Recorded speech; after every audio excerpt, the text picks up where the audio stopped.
Friends, இந்த time எங்களோட ஹாலிடேக்கு நாங்கள் போன பிளேஸ் பெட்ரோராபிக் அப்படின்னு சொல்லி இங்கே ஒரு தனி கம்யூனிட்டி இருக்குது. அது பிஆர்சின்னு சொல்லுவாங்க. பட் எல்லாருமே அங்கே போக முடியாது. அங்கே இருக்கிற யாராச்சும் ஒருத்தன் நம்ம வாரோம் அப்படின்னு சொல்லி அந்த கேட்டுக்கு இன்ஃபார்ம் பண்ணால் மட்டும்தான் நம்ம கேட்டில் நம்மளை என்ட்ரிலாம் போட்டு தான் உள்ளேயே அனுப்புவாங்க. அங்கேயும் தமிழ் ஃபேமிலி நிறையா இருக்கிறாங்க. ஸோ அதில் ஒரு ஃபேமிலி அவங்களோட ஃப்ரெண்ட். ஸோ அவங்க சொல்லி நாங்கள் உள்ளே போனோம்.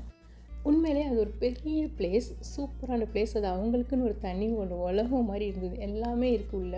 பீச் இருக்குது, அதுக்கப்புறம் ஷாப்பிங் மால், அவங்களுக்கு ஸ்விம்மிங் பூல், பியூட்டி பார்லர் எல்லாமே இருக்குது. அவங்க உள்ளேருந்து வெளியில் எதுக்குமே வர வேண்டாம். அந்த மாதிரி தனித்தனியாக இதே மாதிரி குட்டி குட்டி அந்த டென்ட் மாதிரியும் கட்டி இருக்குது. ஸோ அப்போ நம்ம யாராச்சும் வந்தோம்னா அவங்க ஒவ்வொருத்தரும் ஒவ்வொரு ஃபேமிலி அதே மாதிரி எடுத்துக்கிறாங்க. உண்மையிலே நல்லா இருந்தது. ரொம்ப தென்னை மரம் இருக்கிற ஒரு பிளேஸ் அதுதான். உண்மையிலே இந்த தேங்காயெல்லாம் கீழே விழுந்துகிட்டே இருந்தது. பட் நாங்கள் அங்கே ஒன் டே ஃபுல்லும் என்ஜாய் பண்ணோம். ஸோ இது நாங்கள் மார்னிங் என்ஜாய் பண்ணது. நெக்ஸ்ட் வீடியோவில் பார்க்கலாம். பாய்.